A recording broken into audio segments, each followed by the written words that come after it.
With death close at hand, Alex's memories trace back over his lifetime. You are shocked to recognize the pond and surrounding forest, but there isn't yet an orchard or a garden or the raspberry bush fence. Then you realize you lived there as Alex before it was a homestead. So you must be experiencing a lifetime that took place prior to the game you played as Sasha. As your memories continue, you remember meeting the woman who would become your wife. You take her to the forest glade and you sit together every evening imagining where you will plant a garden and an orchard, as well as fragrant flowers that would fill your home with sweet scents no matter which direction the breezes blow. Together you imagine planting a long row of raspberry bushes side by side, surrounding your property, a fence that will last forever, give you fruit and privacy, while keeping deer out of your gardens. Yet this fence would feed your neighbors and passerbys as well. When the vision of your homestead is complete, you and Jenica visit every home in each of your villages and invite all of the families to your wedding. As you are both enthusiastically welcomed into each home, you compliment the owner on something you admire, a particularly beautiful tree or hardy plant, even an animal that serves your host's family. As Alex, sitting on the cold stone floor of your cell, you remember your wedding day with such perfect clarity it could have happened the day before, despite the fact that it was countless years earlier. In your mind's eye, you see the wedding guests, all dressed in soft woven clothing, carrying seedlings or saplings from a tree or plant that you and Jenica had especially appreciated on the day you visited each person's home. Some of the guests brought animals. There was a puppy and a colt, as well as bear, fox, and wolf cubs, and baby squirrels too. All of the young animals came in pairs with their mothers, and they were put in one pen together. Then your memory jumps ahead to the time when all the babies were taught by their mothers to respectfully wait until they were called upon for a task or to be stroked. This may seem odd by modern standards, especially given that these were mainly wild animals, but the Vedras people had a very different relationship with animals as well as with plants, and insects for that matter. No one remembered when mother animals first began training their offspring to serve humans, or how that came to happen in the first place. This was not forced servitude, in the way that animals today are treated, and the idea of eating an animal to the Vedras would be like eating your family pet. The animals lived happily and freely, and more than anything they all loved being given a task. At the snap of a finger, a dozen squirrels would rush down from the treetops with the enthusiasm of a dog playing fetch. The young ones especially would push and jostle each other, hoping to be the one who'd be noticed first and invited to come closer with their pine nuts. The wolf, fox, and bear cubs learned how to protect the family and gently play with children. In addition, the bear cub learned how to dig holes for root cellars and how to prepare the ground for a garden in the spring. The puppy was trained by its mother to bark with discernment and come when called, among other things. Your memories return to your wedding day. You remember standing on a small hill speaking of the vision you and Jenica had for your land, and pointing to the place where you envision each tree, plant, and shrub. As you speak, a wedding guest, holding the corresponding sapling or seedling, walks to the spot you mention.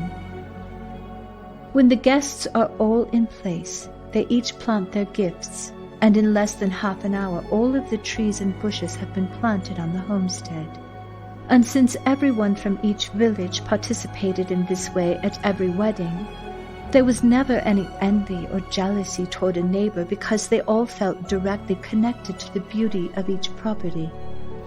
Any time a neighbor would pass by, they would particularly notice the flourishing tree or bush they had planted, or how much everything had grown since that first day. The only thing left to plant is your vegetable garden. The fruit and vegetable seeds were given to you, but never planted by others, because every family would put a few seeds under their tongues and let the seeds soak for 9 minutes. This allowed the seeds to absorb the DNA of each family member. When planted, these seeds would communicate to the rest of the garden the unique hereditary needs of the family. Disease is non-existent among the Vedras because your food prevents illness and therefore any need for medicine. Although families often share with each other, no one grows fruits or vegetables to sell to others, nor would anyone dream of stealing from a neighbor. Your plants are meant for your family's needs specifically. Every family has only the property they need. You and Janica, like every other young couple, settle on about 4 or 5 acres of land. This gives you the space to have a forest, an orchard, a garden, and a pond. And because the Vedras only take care of their own families, no one works. There is no need. All of your needs are provided for effortlessly by your natural surroundings. You remember standing with Janica after your wedding and seeing your home for the first time. It had been erected by the most talented carpenters in your villages in just 2 days. As your bright memories continue in the midst of your cold, empty chamber, you remember a bright spring day with your son cradled in your arms. Singing as you walk through the garden, radiant with love for your newborn son, you notice a solitary, ruby-colored bud sprouting from a rose bush. In that moment, you feel an intense desire for your son to smell the fragrance of a rose. Without thinking, you close your eyes as you sing and imagine the rose in full fragrant bloom. And when you open your eyes a few moments later, much to your surprise, the rosebud is completely open, with a fragrance as delicate and sweet as you'd imagined. Though you don't understand how such a thing is possible, you are nonetheless delighted and sit next to the rose, hoping your sleeping son will dream of fragrant roses until he awakes to see the real one. Smiling at the thought, you close your eyes once more. Still singing softly, you imagine your son's delight in a few months hence, when all of the wildflowers will be blooming like radiant, colorful stars bursting all around the pond. You are so caught up in this vision that you don't realize you've fallen asleep until your son stirs in your arms. As you open your eyes, you are awestruck. All of the wildflowers are in full bloom. The meadow seems to have been kissed by a rainbow and flecked with white flowers, glowing like captured starlight amidst the explosion of color. It was not unusual for you to close your eyes and imagine something, but this was the first time that something had physically appeared before your eyes, not once, but twice in a matter of minutes. Over the next few days, you try to understand what you'd actually done. Suddenly, you realize you were feeling more love than you've ever felt before as you held your infant son and found yourself singing at the same time. At this point, your memories begin to move more swiftly. Day after day, you practice creating through imaging and deeply feeling and singing until you have it down to a science. Imagining yourself across the pond, you can instantly disappear from where you're standing and immediately reappear on the opposite side of the pond. But it's more than just imagining yourself to be elsewhere. First, you visualize all the cells in your body, and then imagine the cells dispersing out into space and gathering back together in the place you desire. This takes diligent thought and practice because you have to visualize every single aspect of your body, down to the most microscopic detail, and in a single moment, visualize the cells dispersing and gathering back together perfectly. Even the tiniest error in mentally repicturing your body, all the way down to the atomic level, will prevent your body from reforming properly after being dispersed into space. Once you understand every aspect of teleportation, you realize you can go anywhere on the planet. In fact, anywhere in the universe. To avoid materializing at the bottom of the ocean, you travel as your second self first. Then decide whether or not you need to teleport. Finally, you practice going to other planets.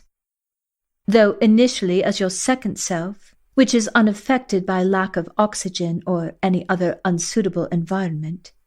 But if the planet can sustain human life, you materialize on the planet as well. You recall in great detail teaching the Vedras how to create using thought, feeling, and sound. And then you move on to teleportation. Your memories are so detailed, you can remember what you taught word for word, and so did the Vedras, who continued your teachings until your lessons in mental creation and teleportation spread throughout all of the settlements in Russia.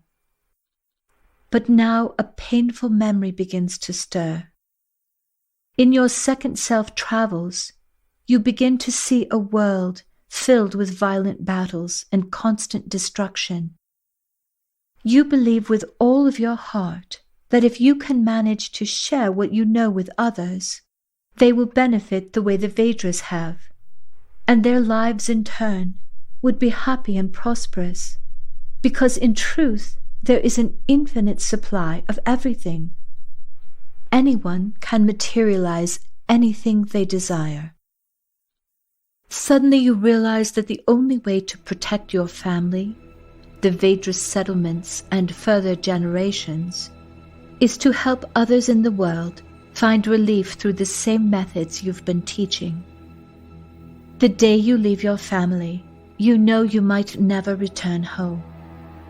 With your understanding of the science of imagery, which in the simplest of terms is understanding how to work with the vibration of thought, feeling, and sound all at once, you are able to bring together 6 of the most powerful warring tribes. First, you show each leader your unparalleled abilities, and then promise that you will teach one priest from each tribe how to do what you have demonstrated. You show the leaders the fruitlessness of trying to dominate each other and help them to see what will happen if they join together using the tools you will teach them. You teach the science of imagery to the 6 high priests. Using these techniques, along with your combined mental force, you and the high priests built the pyramids of Egypt, without slaves and without physical force. Thought, feeling, and sound is all that is required to create and move the massive stones into place to form the majestic structures. The permanence of the pyramids is due to the potency of your thought. The priests can create in the short term, but you can create so powerfully your creations literally withstand the test of time. Your eyes open slowly as the torch flickers dimly by a tiny breeze caused from a single brick being removed from a doorway that was otherwise completely sealed with smooth granite bricks. A low voice, solemn and haunting, says quietly, "Tell us how to create in perpetuity, and we'll tear down the wall and spare your life." Weakly, you reply, "You cannot save my life. for it is not yours to give or take. I gave you the answer before you sealed me in this dark place, and it hasn't changed. The power to create lasting creations. Creations that will be here for thousands of years in the future, and to create more powerfully than any other man, is simply the power of love, desiring only to benefit all of mankind, not only your selfish lust for power. I shall abide here. Do not touch me or remove these walls. You know there is a message in what you're seeing. It has deeply penetrated your body, trying to get your attention, but you can't seem to grasp what it means. Why are you seeing this? You open your eyes and look at the shaman, hoping he has an answer for you. But there's a black hole where his face should be. As if reading your mind, the shaman reaches for your hand, grabs it, and begins shaking your arm with an energy so intense your entire body begins to vibrate, drawing your spirit back into your body. In the next moment, you see a white light glowing all around the shaman as he sings hypnotic notes filled with complex patterns, at times sunny and joyous, while at other moments frightening and mournful. When he stops singing, the shaman turns to you and says telepathically, "Remember who you are, and create with love as you were meant to. Know that you don't have to join the chaotic dream of others. Create your own world as you want it to be." Bile inching its way up the back of your throat brings you violently back into your body. You don't know whether you've been gone for seconds or hours, as the old man says loudly, "Yep, it's quite a thing, this journey. Oh, don't worry about the hurl, it just comes with the territory. You're getting rid of a lot of stuff right now, things you've carried with you emotionally and physically, not just your lunch." You lay on the floor feeling desperately ill, while Phil keeps talking. Despite your wretched physical state, your mind is clear, and as you listen to Phil, his story makes a strange and horrifying kind of sense. You see, you know and I know you shouldn't be here. For God's sake, you're just a kid, says Phil thoughtfully. And what's worse is that I've seen what happens to kids here. What do you mean? You say weakly. You don't know anything about this place, do you? You shake your head, feeling queasy as you do. All right, I'll tell you, says Phil with a pained look in his eyes. This is a military base, but it's black ops. It's funded secretly, and regular military, the CIA, and the FBI know nothing about it. Phil pauses for a moment, vomits loudly, clears his voice, and says, "Ha! Now that's better. Okay, where was I? Oh, yes. Well, there are hundreds of secret underground military facilities around the world. But this place that we're in, we call it the Hub. Not very imaginative, but it's like all roads leading to Rome. Actually, I like to think of HUB as the acronym for hellish, unbelievable bullshit. I think that kind of puts what we do here in a nutshell." How are they connected? You ask weakly. By electromagnetic trains. Those trains can move at the speed of Mach 1, and they can go anywhere in the world without having to refuel because they run off the electromagnetic energy of the planet. Oh, hey, I'm starting to see things. Little visions are popping into my mind. And man, if I'm not seeing you. You are special, aren't you? You vomit again, not feeling special at all. "Oh, wow," he says in a tripped-out voice. "You really need to get out of here before you get killed." "All right then," says Phil, with the energy of one trying to pull himself together under dubious circumstances. "Here's the deal. There is no such thing as regular warfare.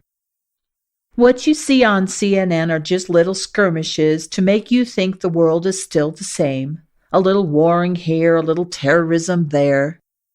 The real war, my friend, is created through what you think are natural disasters. But there is nothing natural about those disasters. Everything from hurricanes and tornadoes to volcanic eruptions to earthquakes and tsunamis, we control it all from here. I can't begin to explain how it's done, but the reason might be to show a particular country that we can do whatever the hell we want, thereby forcing them to support that desire or face the consequences.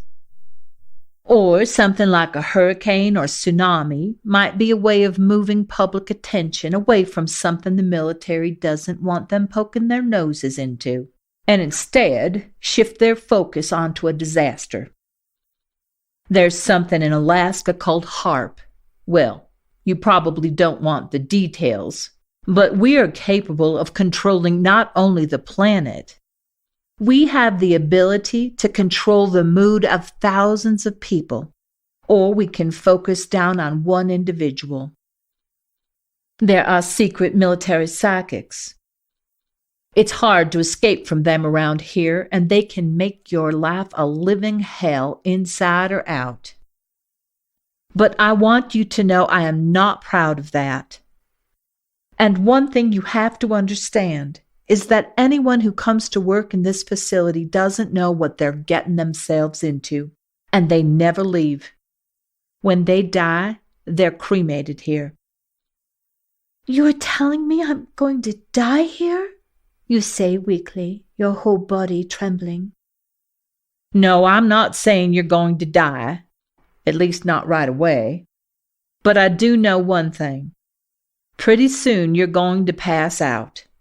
I gave you one powerful dose of this stuff.